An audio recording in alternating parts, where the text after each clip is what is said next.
I never meant to fall for him, not Ben. But somewhere in that tiny tent, miles from anything familiar, everything shifted between us.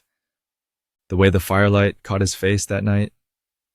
Suddenly, I couldn't keep pretending, not even to myself. The camping trip was supposed to be our escape from reality, a break from work stress and city noise. Instead, it forced me right up against a truth I think I'd been hiding, maybe for years. Now, staring at his name lighting up my phone screen, my heart is doing this frantic drum solo against my ribs. I find myself wondering if answering this call will somehow destroy the incredible friendship we've spent 8 years building. Or if maybe, just maybe, it's the only way we can finally become what we were meant to be.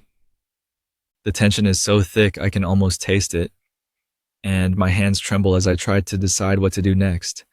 My phone buzzes insistently on the kitchen counter, and Ben's name illuminates the screen for the third time today. My finger hovers over the answer button, a simple green icon, but my throat physically tightens up. The last time we really talked, properly talked, was huddled together in that tent, right before whatever seismic shift happened between us. Now, just seeing his caller ID makes my skin prickle with a strange mix of anxiety and something else I can't name. My palms feel damp as they press against the phone case, leaving faint smudges on the glass. It doesn't help that yesterday at work, his shoulder brushed mine when we both reached for the same file in the cabinet. I jerked away far too quickly, saw something complicated flicker across his face. Confusion? Hurt? Before he turned back to his computer without a word. That accidental touch was a jolt, a stark reminder of how easy, how thoughtless our physical closeness used to be.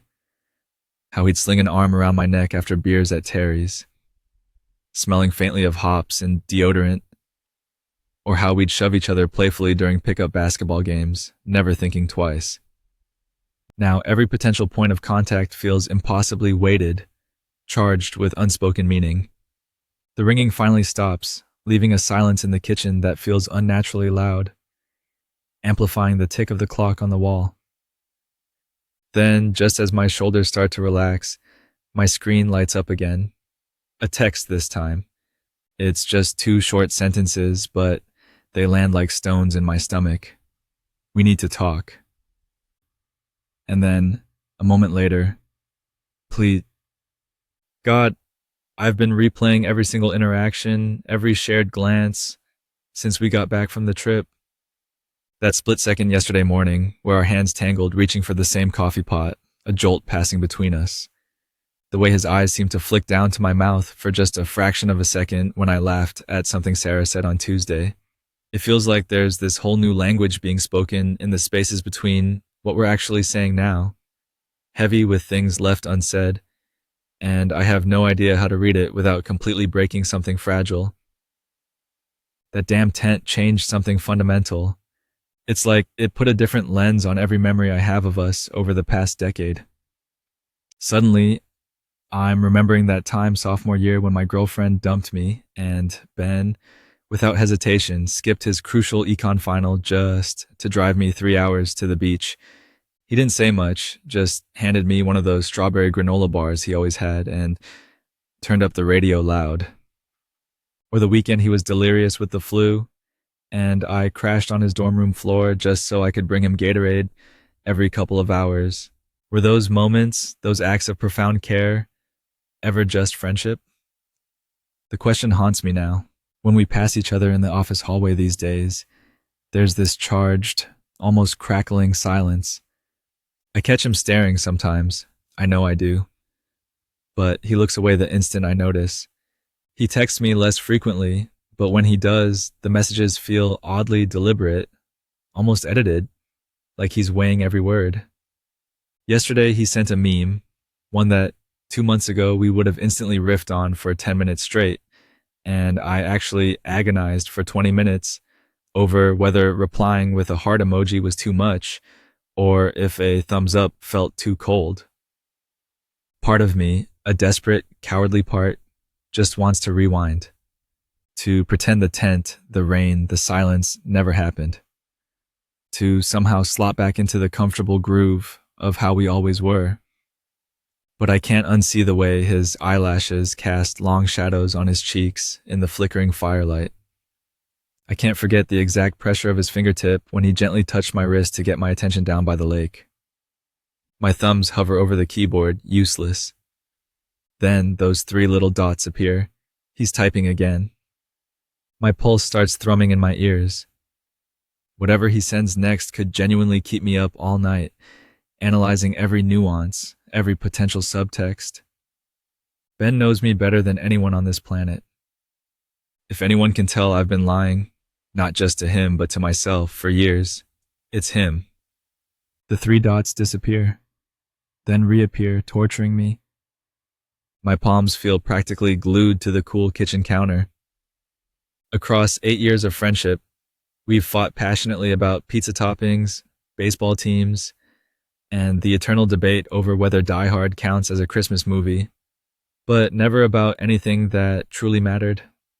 Now there's something vast and undefined stretching between us, an ocean of unspoken things, and I honestly don't know how to cross it without losing him completely in the process.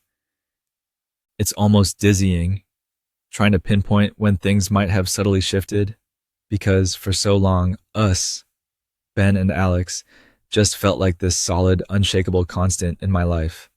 We met freshman year, thrown together during one of those painfully awkward dorm icebreakers. The RA kept fumbling his clipboard, a nervous wreck, and when Ben muttered under his breath, just loud enough for me to hear, maybe they should have made clumsy his 4th fun fact, I was the only one who actually laughed out loud. A moment later, during the next excruciating silence, he nonchalantly slid me a strawberry granola bar from his pocket. A peace offering, maybe? It somehow became our thing for years after that simple exchange. It was those small gestures accumulating quietly over time that built something massive without either of us consciously noticing. By Thanksgiving break that first year, we'd naturally developed a whole system for coexisting. Ben was the morning person, always up at the crack of dawn for a run, so he handled early wake-up calls if needed. I was the night owl capable of staying awake through any terrible movie marathon, so late-night study sessions fell to me. We even mentally divided the mini fridge, his endless supply of protein shakes on the left, my questionable energy drinks crammed onto the right. When my grandma passed away suddenly that December, leaving me reeling, he drove 3 hours through a blizzard to pick me up from the funeral. He didn't offer platitudes or force me to talk. He just handed me a familiar strawberry granola bar and turned the car radio up loud, letting the music fill the space. That quiet, unwavering support, right when I needed it most, showed me the profound depth of the bond we were already forming. We established rules along the way, mostly unspoken but somehow ironclad. You didn't cancel our standing plans just because a potential date came up last minute. Girlfriends were definitely not invited to our sacred weekly burger spot. It all seemed easy, effortless, until junior year when Ben started seeing Lacey from his poli-sci class. Their relationship imploded after about 3 weeks, mostly because she apparently complained constantly about our inviolable Sunday gaming ritual. He showed up at my door that night with 2 six-packs of cheap beer slumped onto my couch and just said never again, with this theatrical finality, like he was taking a solemn vow. I distinctly remember the wave of pure relief that washed over me, and even then, a tiny part of me should have wondered why it felt so good that she was gone, why I valued our time together quite that fiercely. Over the years, people mistook us for brothers constantly. Maybe it was the similar crooked smiles we both had, or the shared nervous habit of rubbing the back of our necks when stressed.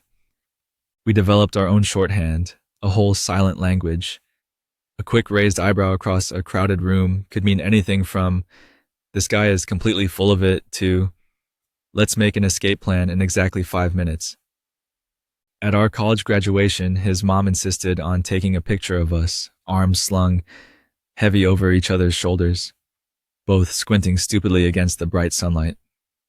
That photo, capturing the easy, unvarnished essence of our friendship, is apparently still her phone screensaver. Looking back with this new, uncomfortable clarity, the first time I felt that weird, possessive twist in my gut over Ben was probably when he brought Hannah, his then girlfriend, to Terry's birthday party. She kept touching his arm possessively, laughing just a little too loud at his jokes.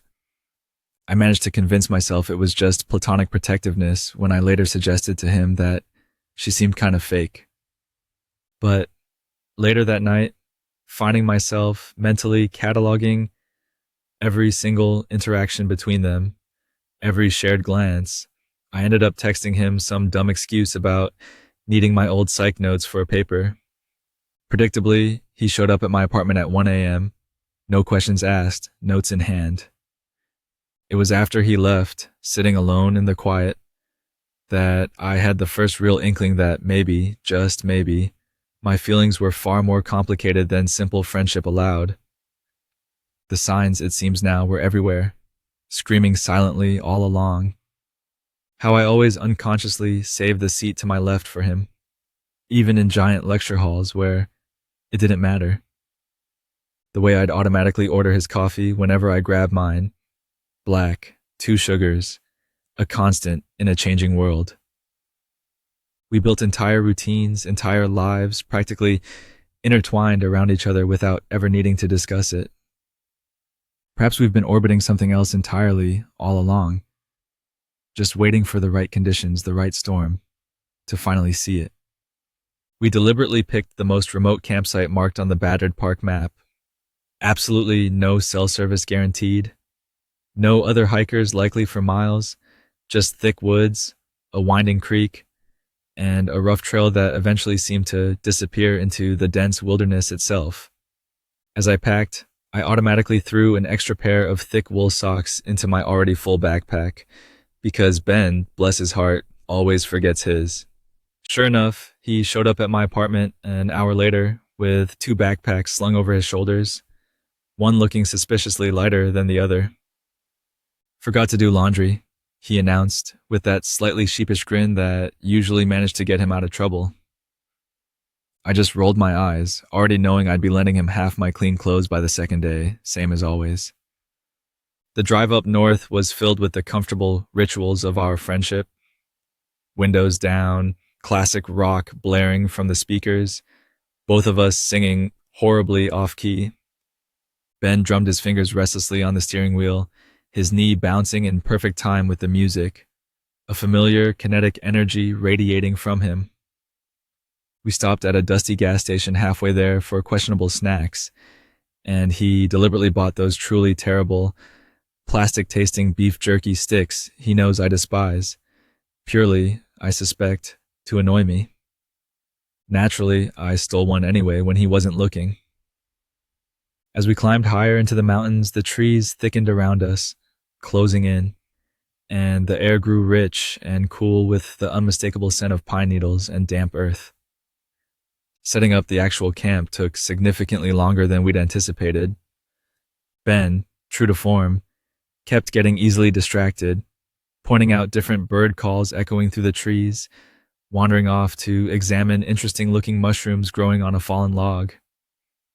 I was wrestling with tightening the last stubborn tent stake when I happened to glance up and noticed him just watching me from across the clearing, the late afternoon sun catching the lighter, almost reddish streaks in his hair, making the tips seem to almost glow. He looked away quickly, almost guiltily. The moment our eyes met, suddenly becoming intensely interested in fussing with one of the tent skylines. That first night, we managed to build a roaring campfire that crackled merrily, casting wild, dancing shadows across Ben's face, highlighting the rough stubble along his jawline. I found myself unexpectedly mesmerized, staring at the way the flickering light caught the distinct curve of his lower lip. When I abruptly realized what I was doing, how intently I was watching him, I looked down at my own hands so fast I nearly fumbled my beer bottle into the dirt. Everything just felt different out there, amplified somehow. Simple actions took on strange weight. Passing the water filter back and forth meant our fingers inevitably brushed, and the contact seemed to linger longer than usual. Handing him a flashlight as dusk settled turned into this slightly awkward little dance where neither of us seemed quite ready to let go first. Back home, in our normal lives, we'd shove each other constantly without a second thought. Casual shoulder checks in the kitchen while making coffee. Playful punches traded during tense movie moments.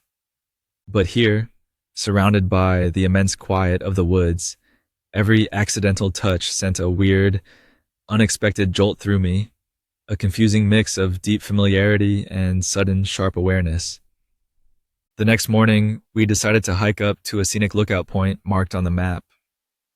The trail turned out to be steeper and rougher than we'd expected, littered with loose rocks and tangled roots. Ben kept turning back frequently to check on me, his hand hovering instinctively near my elbow on the particularly treacherous patches, ready to steady me. When we finally reached the summit, breathless and sweating, the view was incredible, stretching out over miles of forested valleys. Before I could even wipe the trickle of sweat running down my temple, Ben reached out unexpectedly. "You've got dirt," he murmured, his voice oddly soft, his thumb gently swiping the smudge just below my eyebrow. In that instant, we both froze. His fingers felt incredibly warm against my skin. For maybe 3 full heartbeats, neither of us moved, the whole world seeming to hold its breath around us. Then he cleared his throat abruptly and stepped back, pretending to fiddle with the straps on his pack. That night, breaking the spell, a soft rain began to patter persistently against the thin fabric of the tent.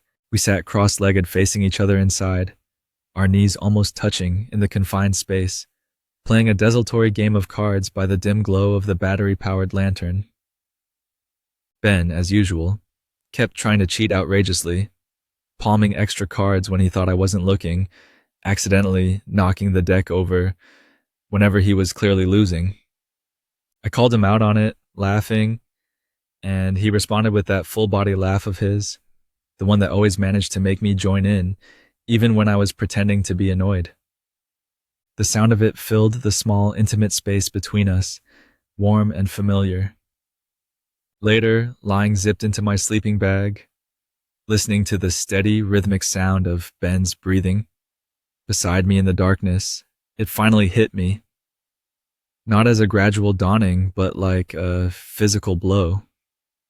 This feeling I had, this intense awareness of him, it wasn't just friendship anymore.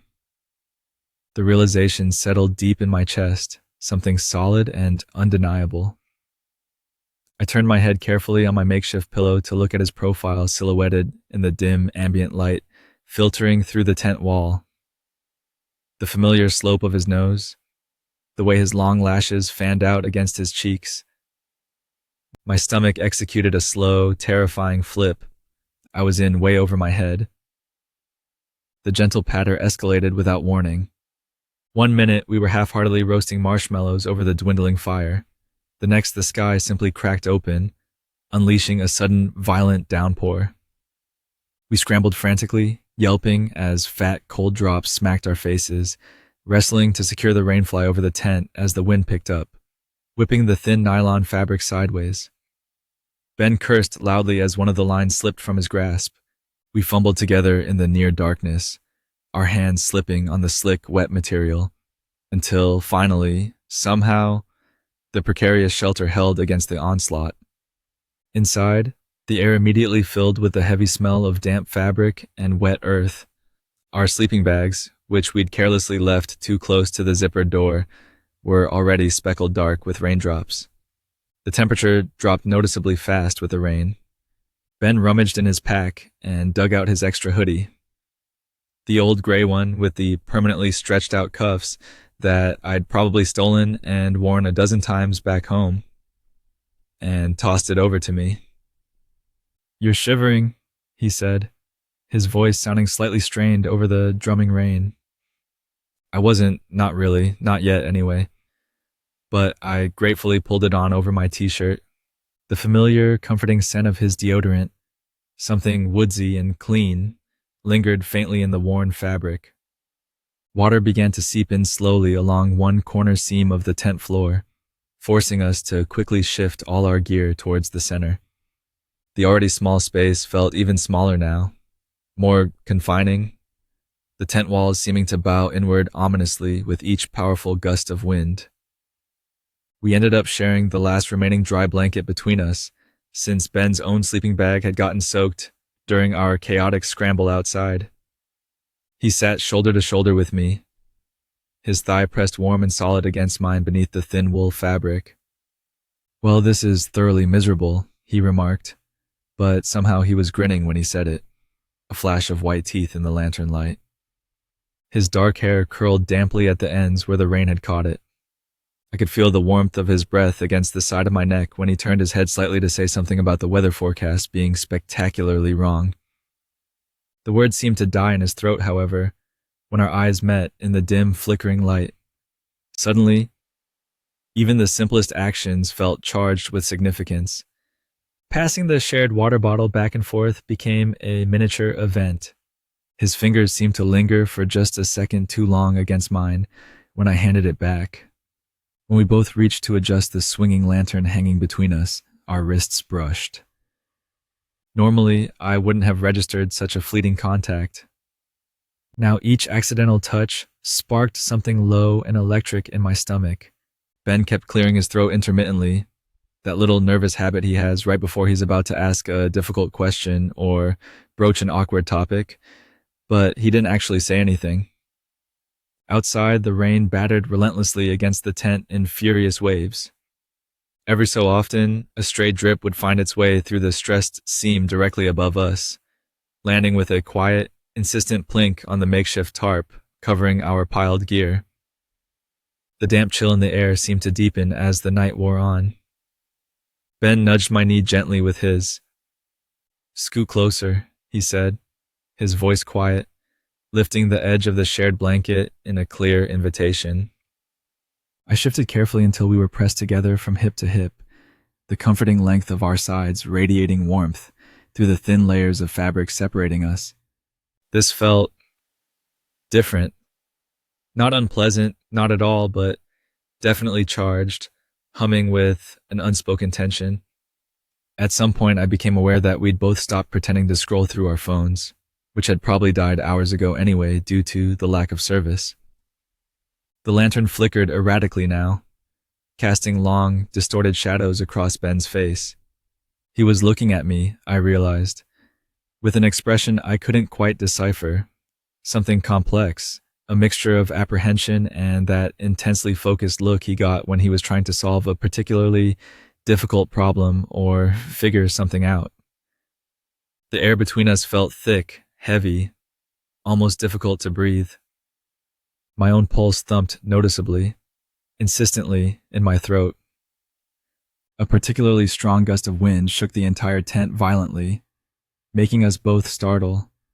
Ben's hand instinctively landed on my knee to steady himself, a solid point of contact in the swaying chaos. He didn't pull it away immediately. Outside, the storm raged on, a wild symphony of wind and water. Inside, everything had gone perfectly, unnervingly still. In the intermittent lamplight, I could suddenly see every detail with hyperclarity. Count each of his long eyelashes, trace the faint white scar that cut through his left eyebrow from that time he'd run headlong into a doorknob at age 7. His thumb moved then, almost imperceptibly, a slight stroking pressure against the denim of my leg. The moment stretched, taut and fragile. Breathing felt like a conscious, deliberate act. Ben's gaze dropped briefly, unmistakably, to my mouth for half a second before darting quickly back up to meet my eyes. I knew my own face was probably giving everything away. It always did with him. I was never good at hiding things from Ben. Somewhere out in the dark, sodden woods, a large branch cracked loudly under the weight of the rain. The sharp sound seemed to snap something invisible but palpable between us. Ben inhaled sharply through his nose and leaned back just slightly, breaking the direct physical contact of his hand. but his knee, significantly, stayed pressed firmly against mine beneath the blanket. The rain finally stopped sometime deep in the night, well after midnight. The abrupt silence that followed felt almost louder, more intrusive than the relentless drumming of the storm had been. Water still dripped steadily from the saturated leaves outside, hitting the tent roof with irregular, soft taps. We hadn't moved apart, not even an inch, even though the wind had died down considerably. Ben's leg remained pressed firmly against mine beneath the shared blanket, a constant, warm pressure point through our thin hiking pants. Neither of us was pretending to sleep anymore. The air was too charged for that. The little battery lantern had sputtered and died sometime earlier, leaving only the faint, ethereal moonlight filtering dimly through the rain-streaked tent fabric. In the near darkness, I could clearly hear the sound of Ben's breathing next to me. It seemed shallow, uneven, almost like he was consciously holding it back. My own heartbeat felt like it was pulsing loudly in my ears, a frantic rhythm against the quiet dripping outside. My fingers idly flexed against my own thigh, brushing accidentally against the side of his hand in the process. I started to instinctively pull away, embarrassed, but then his pinky finger shifted just a fraction of an inch. A tiny movement that could easily have been nothing. Except somehow, I knew it wasn't nothing. His hand slowly turned, palm facing upward beneath the blanket, resting lightly against my leg. It was an unmistakable gesture, an invitation. I stared fixedly at the shadowed outline of his shoulder, my throat feeling tight and dry. 8 years of easy friendship, of unwavering loyalty, felt precariously balanced right here, right now, on the edge of this single moment. I consciously counted 3 slow, deliberate breaths before I finally found the courage to move my own hand, covering his. His answering grip was tentative at first, just the lightest pressure, as if testing the waters. Then his fingers slowly, deliberately, laced through mine, the movement feeling strangely familiar, almost like muscle memory taking over. His palm felt rough against mine, calloused from years of rock climbing at the gym. I could feel the slight ridge of a scar across his knuckles, a faint reminder of that time he'd carelessly sliced himself opening a beer bottle at my chaotic 21st birthday party. His thumb began to trace the bone of my wrist, once, twice, a slow, deliberate motion, almost like he was reassuring himself, or maybe me, that this was actually real. Neither of us spoke. The air inside the small tent felt thick and electrically charged. His breathing had definitely gone uneven now, slightly ragged. I turned my head just slightly on my makeshift pillow and saw his profile, etched clearly in the dim moonlight. His mouth was slightly parted, his long lashes casting feathery shadows on his cheeks. When he squeezed my hand suddenly, my pulse jumped so hard, so violently, I was absolutely certain he must have felt it throbbing against his own palm. For a long minute, maybe longer, we just stayed like that.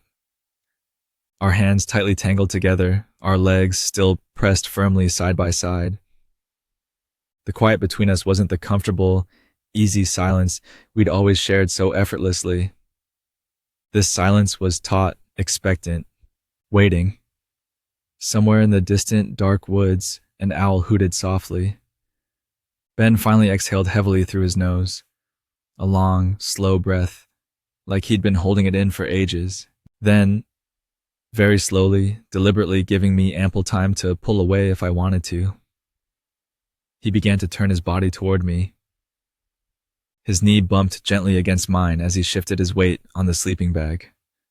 Our joined hands rested between us on the slightly damp nylon surface.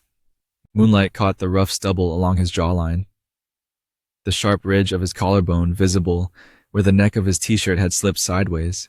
His eyes, dark pools in the low light, searched my face intently for something. Permission, confirmation, hesitation.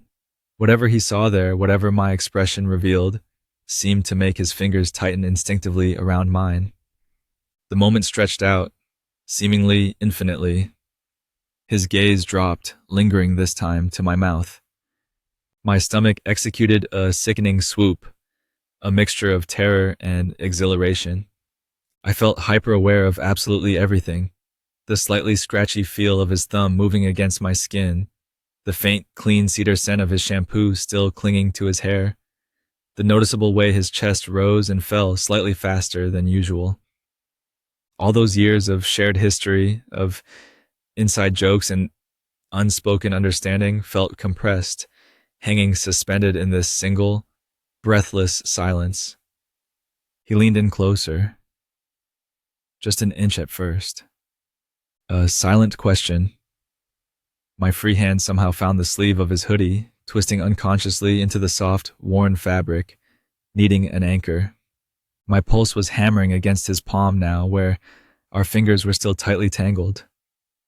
When I didn't pull back, didn't flinch away, his nose brushed lightly against mine. A hesitant, tentative contact, giving me one absolute final chance to bail, to stop this before it went any further. I didn't take it. When our lips finally met, it wasn't like the fireworks or perfectly choreographed scenes you see in movies. It was awkward angles and clumsy, held breaths, and the sudden, surprising intensity of Ben's hand clutching mine almost painfully tight. His mouth felt slightly chapped from the cold night air. Mine probably tasted vaguely of the trail mix I'd been eating earlier. It was messy and imperfectly real, and yet somehow so terrifyingly right that a sharp, unexpected ache bloomed deep in my chest. We broke apart far too soon, both of us breathing heavily, the sound loud in the sudden stillness. His pupils were blown wide in the dim, revealing light, reflecting the faint moonlight. Neither of us spoke immediately.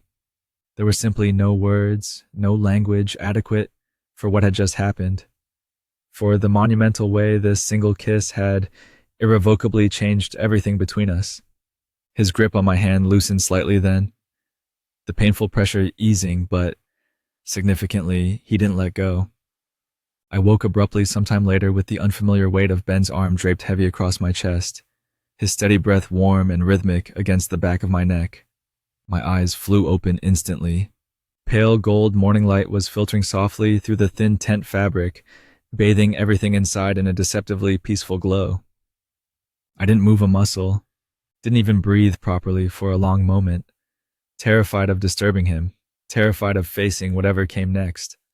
Ben's watch, resting near my collarbone, ticked with quiet, relentless insistence. Somewhere just outside the tent, birds chirped cheerfully, utterly oblivious, as if nothing fundamental in the universe had shifted overnight. Slowly, painstakingly carefully, I managed to lift his sleeping arm and slide out from under it without waking him. Ben just mumbled something incoherent in his sleep and rolled onto his back, one arm flung out. I quickly dressed facing the far tent wall, managing to pull my t-shirt on inside out at first in my haste and having to awkwardly redo it. My fingers clumsy with getting the campfire going was a struggle. The wood was damp from the night's downpour and stubbornly refused to catch. When Ben finally emerged from the tent a while later, yawning, his dark hair sticking up amusingly on one side, he simply said, "Morning," in a voice that sounded almost unnervingly normal, like it was just any other camping trip morning. My lukewarm coffee sat untouched beside me on a rock. He poured himself a cup from the thermos, his movements seeming a little too deliberate, too controlled, and stood near the smoking fire pit, blowing carefully on the steam. The silence stretching between us felt thick and suffocating. I kept waiting, bracing myself for him to mention it, to say something, anything about last night. Instead, after a long moment, he just nudged my hiking boot lightly with his own and said, his gaze fixed on the struggling flames, "Looks like the trail back might be pretty muddy today." Packing up the campsite took significantly longer than it should have. We moved around each other with a strange, stilted sort of politeness, like wary strangers navigating a shared space, careful not to let our hands brush when folding the tent or rolling up the sleeping bags. The bags themselves still seemed to hold the combined warmth of our bodies from the night before when I cinched them tight. Once, when I glanced up quickly, I caught Ben staring at me from across the small clearing, a complex expression on his face that I couldn't decipher. He looked away instantly, his attention suddenly consumed by meticulously wiping mud off his boots. The hike back down to where we'd parked the car was predominantly quiet, the main soundtrack being the unpleasant squelch of thick mud, sucking at our boots with every step. Every so often, one of us would make a half-hearted attempt to start a normal conversation, commenting on the surprisingly clear weather now, noting how steep a particular section of the trail was, talking about absolutely nothing important, but the effort would invariably fizzle out after just 2 or 3 strained sentences. My backpack straps felt like they were digging painfully into my shoulders. Ben walked slightly ahead of me on the narrow, winding path, his shoulders visibly tense beneath his own pack. I found myself watching the way his damp shirt clung to the muscles in his back and felt something confusing twist deep in my chest. We loaded the car almost entirely in silence. Ben took an unusual amount of time arranging the camping gear in the trunk, fitting pieces together, with a meticulous precision that was very unlike his usual shove-it-all-in approach. His metal water bottle clinked jarringly loud against the side of the plastic cooler when he finally tossed it in. When we eventually slid into our respective seats in the front of the car, he turned the key in the ignition and immediately cranked the radio up, just a little too loud to be comfortable, effectively filling the loaded space between us with the familiar strains of classic rock. I resorted to counting telephone poles flashing past my window. Ben drummed his fingers restlessly on the steering wheel, but the rhythm felt jerky, uneven, completely out of sync with the song playing. By the time we merged onto the main highway, heading back towards the city, towards our real lives, I'd started mentally replaying not just the night before, but practically every significant interaction we'd ever had. Had there always been something simmering beneath the surface, unnoticed? Or had we simply, disastrously, created this whole complicated mess in the span of one intense rain-soaked night? Ben exited the freeway onto our usual route home a little too fast, making the tires briefly squeal in protest. Neither of us spoke. From the outside, everything probably looked exactly the same as it always had between us. But inside the car, absolutely nothing felt the same anymore. That excruciatingly awkward silence filling the car on the drive back. It somehow sharpened everything, throwing years of memories into a stark, uncomfortable new light. Looking back now through the distorted lens of what happened in the tent, the signs weren't just subtle hints.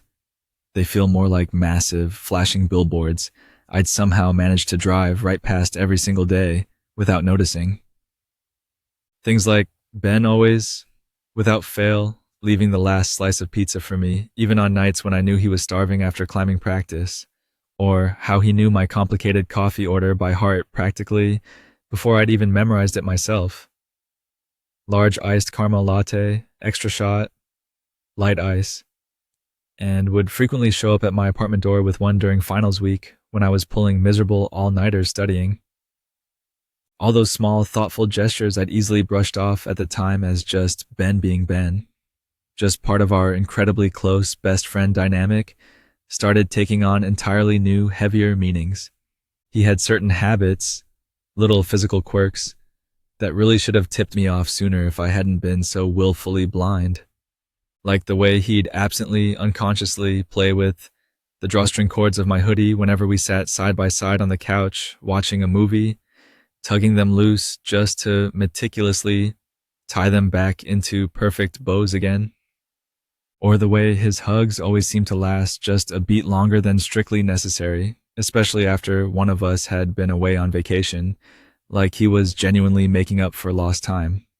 I vividly remember once, after he'd spent a week visiting his grandparents out of state, he met me at the airport baggage claim and literally lifted me clear off the ground in a hug, holding on for what felt like a full 10 seconds before setting me down again. I just laughed it off then, punched his shoulder playfully. Now I find myself wondering if maybe it was more than just an exuberant, friendly gesture. Our mutual friends had certainly joked about us for years, relentlessly. At Terry's engagement party last spring, someone made a loud comment about how Ben and I basically acted like an old married couple already, and the entire table erupted in knowing agreement. We'd both just shrugged it off good-naturedly at the time, rolling our eyes in sync. But later that same night, I distinctly recall catching Ben watching me across the crowded room with this strange, unreadable expression on his face. When I'd navigated through the throng and asked him what was up, he just shook his head quickly, said, "Nothing, man," and abruptly handed me his half-finished drink to try, changing the subject. That moment lingers vividly now, making me question what he might have really been thinking behind that neutral expression. Then there was that whole incident sophomore year when I'd casually mentioned I had a date lined up with Rachel, a girl from my bio lab class. Ben went oddly quiet mid-conversation. I remember noticing how his jaw tensed almost imperceptibly, and he abruptly started rearranging his already perfectly neat desk drawers. At the time, I assumed he was just being his usual, overprotective self. He'd never particularly liked Rachel, found her trying too hard. But looking back now, I'm not so sure. That same evening, just as I was getting ready to leave, he somehow accidentally spilled a whole can of soda directly onto the clean shirt I'd laid out specifically for the date. At the time, I'd just rolled my eyes, sighed dramatically, and called him a hopeless klutz while grabbing a different shirt. Now, viewed through this new filter, it feels different. Less accidental, maybe? The thought makes me uncomfortable. All these little things, insignificant on their own, kept adding up over the years, forming a pattern I stubbornly refused to see. How he never, ever canceled our standing weekly movie night, not even when his then-girlfriend Amelia complained bitterly about it. The unconscious way his ankle would often rest lightly against mine under the table when we studied together for hours in the library basement. That bizarre time we backpacked through Europe after sophomore year, and seemingly every single shopkeeper in Rome automatically assumed we were a couple, and Ben never bothered to correct them, just smirked silently at my increasingly flustered explanations in broken Italian. Each unearthed memory now feels like another crucial clue I somehow managed to completely miss.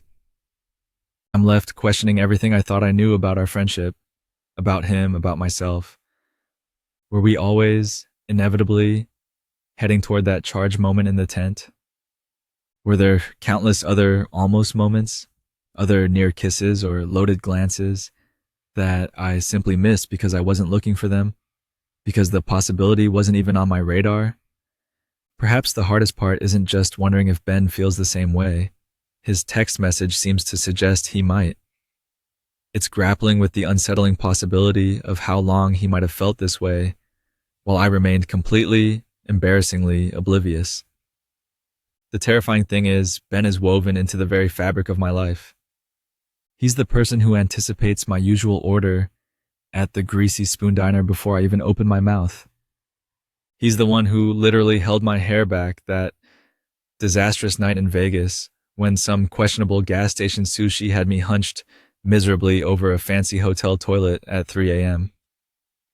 He somehow remembered years later that I'd mentioned offhand once back in undergrad that eating gummy bears helped me focus, and miraculously showed up with a giant bag of them right before my incredibly stressful law school finals. Our lives are so deeply, inextricably tangled together that sometimes, honestly, I'm not entirely sure where he ends and I begin. Losing him wouldn't just be losing a friend. It feels like losing a fundamental part of myself, dismantling an entire ecosystem we've built together. We have rituals stretching back years. Every single Tuesday morning for the past 6 years, rain or shine, we've grabbed coffee together before heading into our respective offices downtown. His cousin Sarah's wedding photos probably include me in nearly half the candid frames, laughing alongside their family.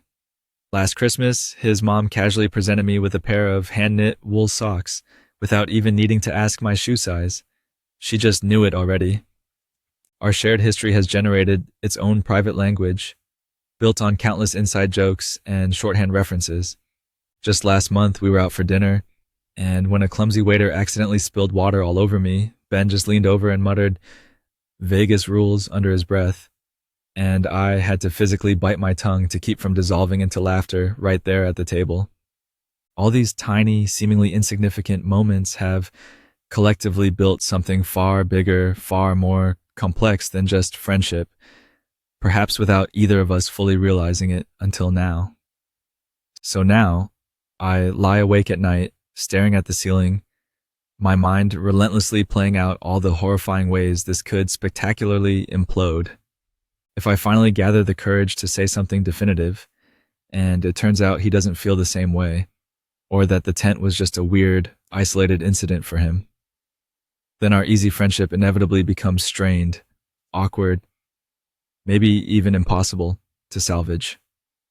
If he does feel the same way, but we try to navigate this new territory and discover we actually can't make it work as more than friends, then we risk losing absolutely everything we had. The worst case scenario plays on a constant, torturous loop in my head. The forced politeness, the careful avoidance of each other at mutual friends' parties, the grim task of potentially dividing up shared belongings collected over a decade of intertwined lives, the painful sight of his empty chair at my kitchen table where he's eaten breakfast probably 3 times a week since college. Every possible conversation feels loaded with unbearable risk. If I bring up what happened in the tent directly, I risk shattering the fragile, unspoken truce, the tentative equilibrium we've somehow managed to maintain since coming back. But if I don't talk about it, if we both keep pretending, then we'll inevitably drift apart anyway. The silence between us growing heavier, more suffocating, with each passing day. I catch myself staring at my phone screen after he sends a simple text, agonizing for minutes, over whether my reply sounds too casual, like I don't care, or too eager, like I care too much. That kind of overthinking never happened before. We used to fire off nonsense memes and one-word replies without a second thought. And then there's the unbearable logistics of shared custody of our friends. What happens at Mark's annual summer barbecue next month? Would we both just conveniently skip it to avoid the awkwardness? Would Terry, our oldest mutual friend, feel obligated to pick sides? Our entire social circle seems to orbit around us as a central unit. Trying to split that neatly down the middle feels like attempting emotional surgery with a butter knife, messy and doomed to fail. I think about how Ben's younger sister still calls me faithfully every April to secretly plan his birthday surprise, how my own dad texts Ben regular updates on his latest fishing trip successes. The thought of those secondary connections fraying, becoming casualties of our own inability to figure this out, hurts almost more than the terrifying idea of losing Ben alone. A significant part of me desperately wants to just hit rewind, to somehow magically revert to the time before that fateful camping trip, back when everything between us felt simple, straightforward, and made perfect sense. But my own body seems determined to betray me constantly. My pulse still inexplicably jumps whenever he walks unexpectedly into a room. My hands suddenly become clumsy and useless when he happens to stand too close while looking over my shoulder at my computer screen. I catch myself staring, yet again, at the curve of his mouth when he's talking animatedly about something, vividly remembering the surprising softness of his lips against mine. Normal platonic friendship definitely doesn't include replaying the specific sound of your best friend's laugh on an endless loop in your head while you're trying desperately to fall asleep. I keep remembering little moments from years ago, viewing them now through this radically different lens. That crazy time in Rome when he somehow talked me into impulsively jumping into the Trevi fountain fully clothed at midnight. How he'd grasped both my hands tightly afterward, our faces dripping, streetlights reflecting in his eyes, whispering, "Worth it?" with this intense look I couldn't possibly place at the time. Or his expression when I came back slightly tipsy from my awkward first date with Lacey junior year. Had that tight-lipped smile he offered actually been masking pain? The stakes just feel impossibly, terrifyingly high. I probably pick up my phone 10 times a day intending to text him something completely normal and innocuous. A funny meme I saw, a simple question about grabbing dinner later, only to put it down again, paralyzed by indecision. Each casual interaction we manage to have now carries this heavy, unspoken undercurrent of everything left unsaid between us since the trip. Yesterday, when we passed each other silently in the narrow hallway at work, he hesitated for just a fraction of a second, almost like he wanted to speak, to say something. I panicked and pretended I hadn't seen him, quickly ducking into the nearest empty conference room. The cowardice sits bitter and metallic on my tongue afterward. But the alternative, the stark possibility of losing him completely, somehow tastes infinitely worse. Our entire relationship, the bedrock of it, was always built on absolute honesty, on being able to tell each other anything. Now, I feel like I'm fundamentally lying every single time I don't mention the giant rain-soaked elephant camped out in the room between us. The tentative, almost hesitant way he's been texting me lately suggests he feels the weight of it too. Those slightly longer pauses between messages, the careful, almost surgical avoidance of any topic that might even remotely reference the trip. His last voicemail started with a promising, "Hey, so," before abruptly trailing off into some mundane comment about needing printer ink. We're both clearly stuck fast in this miserable limbo, too terrified to move forward, backward, or sideways. My phone buzzed sharply against the scarred wood of the coffee table, lighting up yet again with Ben's name for what honestly felt like the 100th time this week. I almost ignored it, just like I had reflexively done with his last 3 actual phone calls, my anxiety spiking at the mere thought of hearing his voice.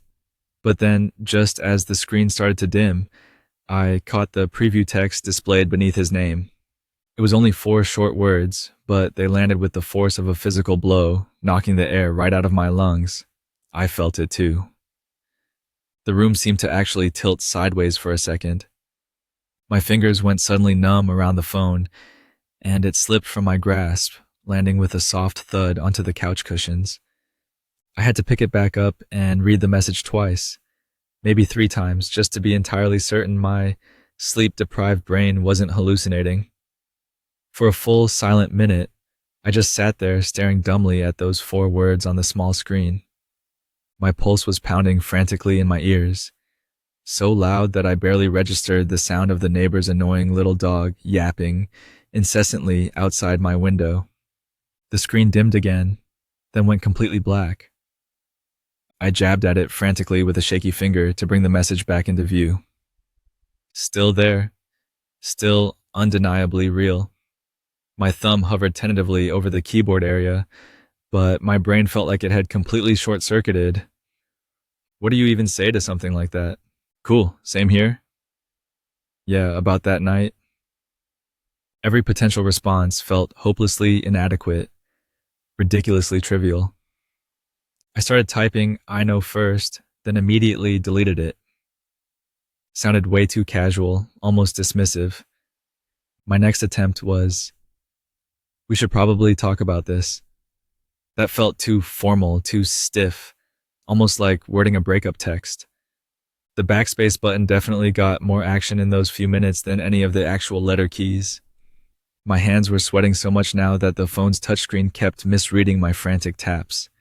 Every single draft I attempted sounded completely wrong.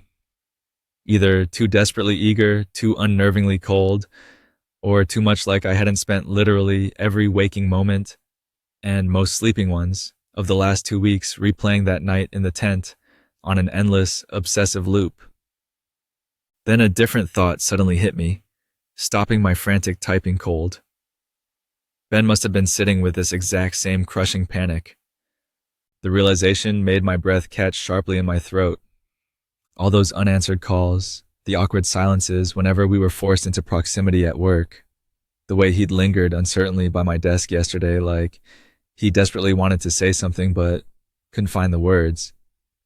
He'd clearly been just as terrified as I was. I pictured him on his end, typing out that incredibly vulnerable message, probably deleting it 10 times himself before finally summoning the courage to hit send. The image of Ben, normally so confident, quick-witted, effortlessly charming Ben, actually second-guessing himself, agonizing over me, was almost harder for my brain to process than the content of the text itself. Just then, the phone buzzed again in my hand. Those 3 little dots appeared at the bottom of the screen, disappeared, then reappeared. He was typing something else. My stomach immediately plummeted. Oh God, what if he was taking it back already? What if he'd sent the first message impulsively, maybe drunk or sleep-deprived, and now he was frantically backtracking?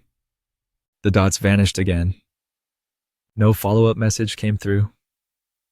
Just agonizing silence.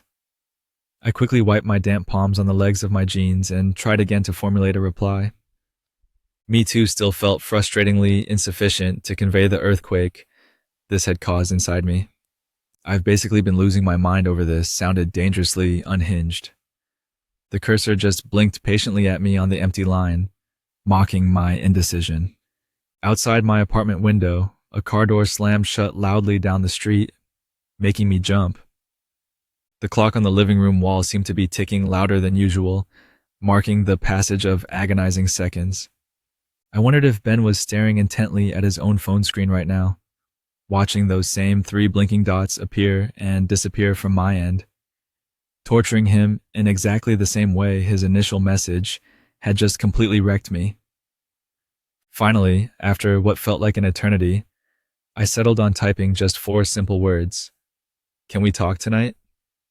It felt direct, clear, hopefully leaving minimal room for misinterpretation. My finger literally shook as it hovered over the send button.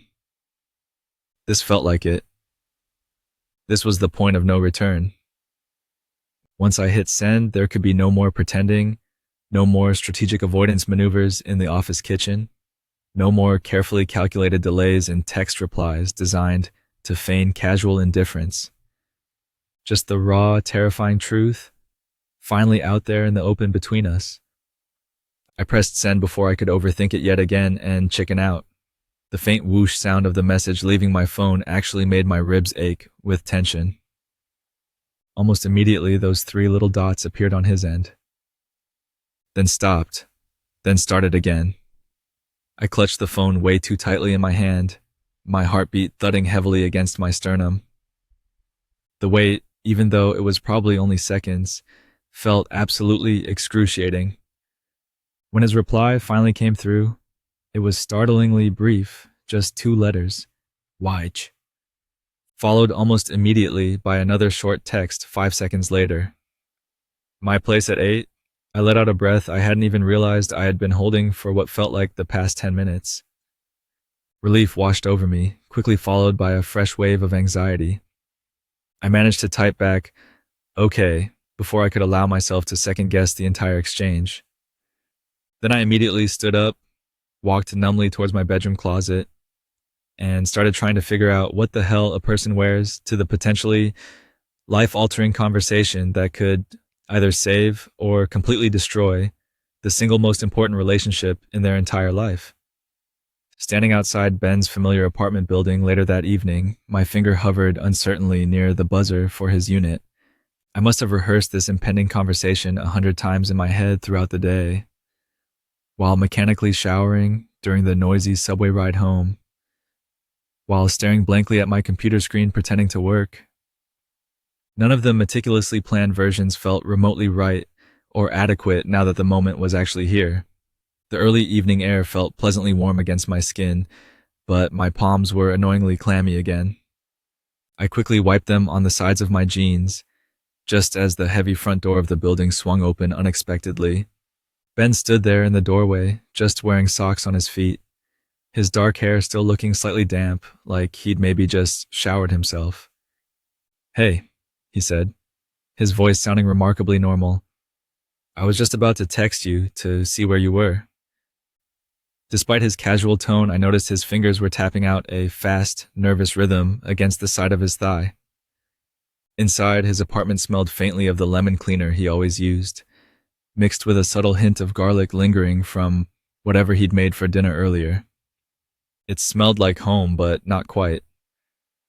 We ended up sitting on opposite ends of his worn leather couch, the wide middle cushion suddenly feeling like a vast, unbridgeable no man's land between us. Ben's knee immediately started bouncing up and down, that familiar telltale habit he always fell into during tough exams back in college. I recognized the sign instantly. He only ever did that when he was genuinely stressed or anxious about something. The TV mounted on the wall was on but muted, some brightly colored cooking show playing silently in the background, a flimsy, transparent attempt at establishing normalcy in a situation that felt anything but. After a moment of thick, uncomfortable silence, we both started talking at the exact same time, then both immediately stopped, embarrassed. The awkwardness hung heavy in the air between us until Ben let out a soft, self-deprecating huff of laughter. The corner of his mouth quirked up in that specific way it always did when something struck him as genuinely funny or absurd. Against my will, I found myself smiling back, despite the anxious knot still twisting relentlessly in my stomach. For just that fleeting half-second, it felt comfortingly like us again, just Ben and Alex navigating the world together like always. "Okay, so this is weird, right?" Ben finally said, his voice much quieter than usual, almost tentative. "I mean, not necessarily bad weird," he quickly clarified. "Just, I don't really know how to do this part. With you." The raw honesty in his admission caught me completely off guard. Ben was always the confident one in our dynamic, the guy who instinctively knew what to say, how to smooth things over. Seeing him this openly uncertain, this vulnerable, made my chest ache with a confusing mix of empathy and something else.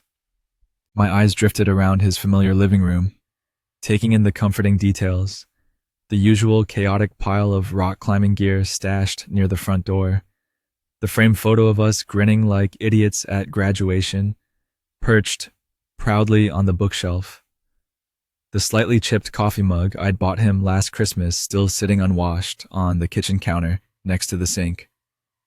Everything looked exactly the same as it always had, and yet, fundamentally, nothing felt the same at all. I keep thinking about the tent, I finally admitted, the words barely above a whisper, feeling ridiculously exposed. Ben's knee instantly stopped its frantic bouncing. He turned his body fully on the couch to face me, his expression suddenly more open, more unguarded than I'd seen it in all the tense weeks since we'd gotten back. "Yeah," he breathed out, just that single, heavy word. But it carried so much unspoken weight, so much shared understanding. His hand came to rest on the couch cushion between us, palm facing upward, not quite touching my leg, but undeniably close. An almost perfect mirror image of that moment in the rain-soaked tent. My breath hitched audibly in my throat. Slowly, hesitantly, I reached out my own hand, giving him plenty of time to pull away if he wanted to, if this was too much. When our fingers finally touched, his skin felt warm and slightly rough from the climbing chalk he always used. He didn't hesitate. He immediately turned his hand over to lace our fingers together properly, his thumb gently brushing across my knuckles. The simple contact sent an unexpected jolt, almost like static electricity, straight through me. It was the first time we'd touched like this intentionally, consciously, in the clear light of day, completely sober, with no raging storm or concealing darkness to blame or hide behind. "So," Ben started, then trailed off for a moment, squeezing my hand gently. "Maybe we could just..." He searched for the right words. "Take it really slow, just figure it out together as we go." His voice held that same tentative quality I'd only heard from him maybe a handful of times in our entire friendship, like when he'd nervously asked me to be his roommate back in sophomore year, or when he'd finally confessed how terrified he actually was about starting med school. I found myself nodding before he even finished speaking the question. The alternative, trying desperately to pretend nothing had changed between us, attempting to somehow cram ourselves back into the comfortable but now ill-fitting box of just friends, felt utterly impossible now. We had irrevocably crossed some invisible critical line out there in the wilderness, and the profound truth was, neither of us really wanted to retreat back across it. The quiet certainty of that realization made my throat feel tight with emotion. Ben let out a long, shaky exhale, his shoulders visibly relaxing by a fraction. Okay, he repeated softly, his eyes holding mine. Okay. He said it not like a question this time, but like a promise, like the quiet beginning of something entirely new and uncertain, rather than the potential end of something old and familiar. His thumb began tracing slow, soothing circles on the back of my hand. A silent, potent reassurance. Outside on the street below, a car honked impatiently. The muted TV silently switched over to a loud commercial for car insurance. Normal life continued its oblivious rhythm all around us, while we just sat there on his couch, hands tightly clasped together, perched right on the terrifying, exhilarating precipice of a completely unknown future. Ben's phone buzzed insistently on the coffee table nearby, probably his mom checking in, like she always did around this time. But significantly, neither of us moved even slightly to answer it. The weeks following that conversation melt into a month, and we somehow managed to fall into a strange, tentative new rhythm. We still meet for coffee every Tuesday morning at JJ's Diner, just like we have religiously for the past 6 years. We even slide into the same cracked vinyl corner booth, using the same terrible chip mugs provided by the diner. But now, subtle differences pepper the familiar routine. Ben's pinky deliberately brushes mine when he passes the sugar dispenser across the table, a fleeting contact that sends a spark up my arm.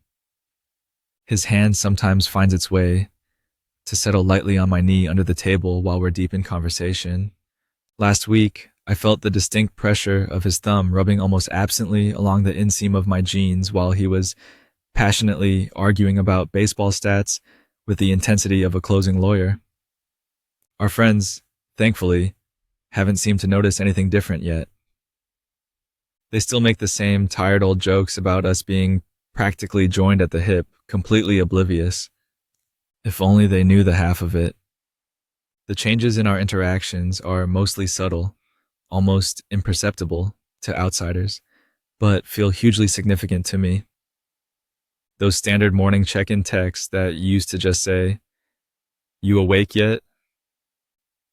now occasionally read something like, "Missed you last night," often accompanied by a simple heart emoji that still somehow manages to make my stomach perform a nervous flip-flop. Our habitual goodnight hugs, when one of us leaves the other's apartment, now tend to last a few crucial seconds longer. His nose sometimes pressing briefly into my hair, in a way that feels incredibly intimate. Yesterday, when I surprised him by bringing him lunch at his office, he impulsively kissed my temple right there by the reception desk, then immediately froze for a second, looking slightly panicked, like he'd momentarily forgotten we weren't alone in our own little bubble. The receptionist didn't even look up from her computer screen, engrossed in her work, but I saw Ben's ears turn a telltale shade of pink anyway. At Terry's big birthday party last weekend, we almost seriously slipped up. Standing close together amidst the loud music and crowded room, Ben leaned in to say something directly into my ear, his mouth grazing the sensitive skin there in a way that made my breath hitch sharply in my throat. For one heart-stopping second, I was absolutely convinced he was going to kiss me right there, surrounded by all our friends. We both seemed to realize the near miss simultaneously, and pulled back at the exact same time, our eyes wide with shared alarm. Later that night, from across the noisy room, I caught him looking at me and silently mouthing the word sorry, while the rest of our oblivious friends were loudly arguing about karaoke song choices. We spent the remainder of the evening carefully, consciously not touching, deliberately falling back into our old, familiar patterns of playful shoulder punches and fake wrestling maneuvers, like nothing whatsoever had changed between us. It's undeniably strange, this process of actively trying to rewrite 8 years of ingrained muscle memory. No more tackling each other enthusiastically in greeting when we meet up. Now his hands tend to hover uncertainly near my waist instead, a hesitant exploration. Fewer spontaneous noogie-giving sessions, more instances of his fingers trailing lightly along my forearm as we pass dishes back and forth across a dinner table. Sometimes I see Ben catch himself halfway through an old, ingrained habit, like when he almost reached out to ruffle my hair affectionately yesterday after I made a dumb joke, but quickly switched at the motion mid-air to instead awkwardly adjust the collar of my shirt. His fingers lingered on the fabric just a beat too long, the intention clear despite the fumbled execution. It feels like we're learning a completely new language together, using the same familiar alphabet, painstakingly translating comfortable, well-worn words into a strange and exciting new dialect. The very first time the thought boyfriend actually crossed my mind in relation to Ben, I nearly choked on my toothpaste. It was about 3 weeks after the tent incident, early one morning. I was standing in his bathroom brushing my teeth while he was humming happily and making scrambled eggs out in the kitchen. The word just popped into my head, completely unbidden, startlingly clear, and I spat out my minty mouthwash so abruptly it splattered all over the bathroom mirror. Through the closed door, Ben called out cheerfully, "You good in there?" I quickly wiped my mouth with a hand towel and just stared hard at my own reflection for a long moment. My face looked different somehow. Maybe lighter, less strained, like I'd finally let go of some tension I hadn't even known I was carrying for years. We still haven't actually put any official labels on whatever this is between us. Every time I even vaguely consider bringing up the topic, the "what are we?" conversation, my throat seems to close up preemptively. It feels easier, safer perhaps, to just continue existing in this undefined, in-between space where we're clearly something significantly more than just friends, but not quite anything explicitly definable either.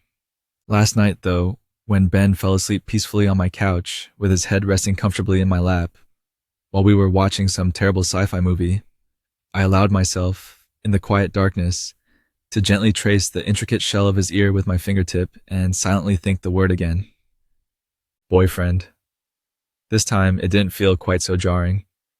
In fact, it fit strangely, surprisingly well, like finally breaking in a pair of brand new shoes that you realize, with dawning recognition, were actually perfectly molded to your feet all along. Our established routines haven't actually changed that much, at least not on paper. We still religiously adhere to Sunday night movie marathons, though now we usually share the same blanket, and hit the climbing gym together every Wednesday after work. But now these familiar activities are punctuated by more quiet, intimate moments. Ben's hand seeking mine almost unconsciously during the closing credits of a film, him playfully pressing me up against the dusty, chalk-covered climbing wall when he thinks no one else is looking, just to whisper something stupid and unrelated in my ear that makes me laugh. We're carefully, cautiously building something entirely new, brick by brick, right on the solid, time-tested foundation of who and what we've always been to each other. Falling for your best friend, I'm learning, doesn't usually happen in one single, dramatic, cinematic moment like you see in the movies. It's more often a slow, creeping realization, an accumulation of countless small things over years. It's suddenly recognizing that the sound of his specific laugh has actually always made your chest feel inexplicably warm, or admitting to yourself that you've long since memorized the precise way his eyebrows furrow when he's deeply concentrating on something. Maybe the person who knows you best, the one who has seen you at your absolute worst and still sticks around, is uniquely positioned to mirror back the hidden parts of yourself you've been afraid to look at, the feelings you've subconsciously ignored, Perhaps that's exactly why acknowledging it feels so incredibly terrifying, so monumentally risky. One moment you're just buddies, seamlessly navigating life side by side. The next you find yourself noticing, with startling clarity, the exact shape of his hands holding your shared coffee cup. It really makes me wonder, have you ever felt that sudden dizzying split second when your perception of someone fundamentally shifts, forcing you to question everything you thought you knew about them, and maybe even more frighteningly, about yourself?